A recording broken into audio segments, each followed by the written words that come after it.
Salam, hər vaxtınız xeyir olsun. Ondan sonra rubrikamızın hörmətli tamaşaçıları. Bugün sizi xüsusi bir tarixdə salamlayırıq. Bugünkü reportajımız 8 Mart Beynəlxalq Qadınlar Gününə təsadüf edir. Hal-hazırda şəhərin mərkəzi küçələrindən birindəyik.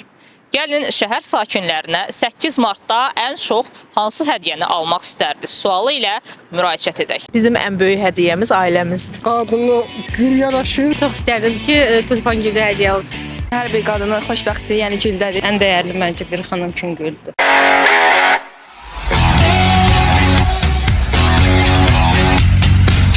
Sekiz Martda sizə hansı hədiyyənin alınmasını istəyərdiniz? Mən 8 Martda heç nə istəmirəm özüm üçün. Mənim ən böyük hədiyyəm oğlumdur, sağlam yaşayır. Ən böyük hədiyyəm budur, mən hədiyyə istəmirəm. Təşəkkür eləyirəm. Sağ olun, çox sağ olun. Bizim ən böyük hədiyyəmiz ailəmizdir. 8 Martda sizə nə hədiyyə verilməsini istəyirsiniz? Qadınlar ən çox gülü sevir, çox xoşduram gülü. Əsasda tulpan gülünü. Çox istərdim ki, tulpan gülü hədiyyə olsun. Qadınlar bayramı münasibətilə təbrik eləyirəm.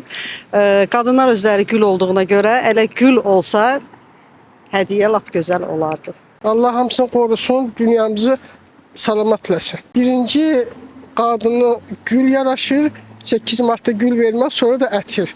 8 Martda ən çox istərdim gül alsınlar. Çünki hər bir qadının xoşbəxtliyi, yəni güldədir. Gül də hər bir qadına yaraşır. Məncə yəni gül istərdim, gül qəşəngdir. Mən güllər istəyirdim.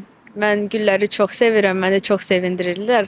Amma ən böyük hədiyyə mənim üçün imtahanlarımı keçmək olardı və mən istərdim Dubaya getmək, orada istirahət eləmək. Əsasən gül istəyərəm.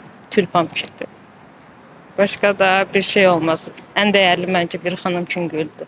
Şəhər sakinlərinin fikirləri ilə tanış olduq. Siz də öz düşüncələrinizi bizimlə bölüşməyi, kanala abunə olaraq videonu bəyənməyi unutmayın. Növbəti sorğularda görüşənədək.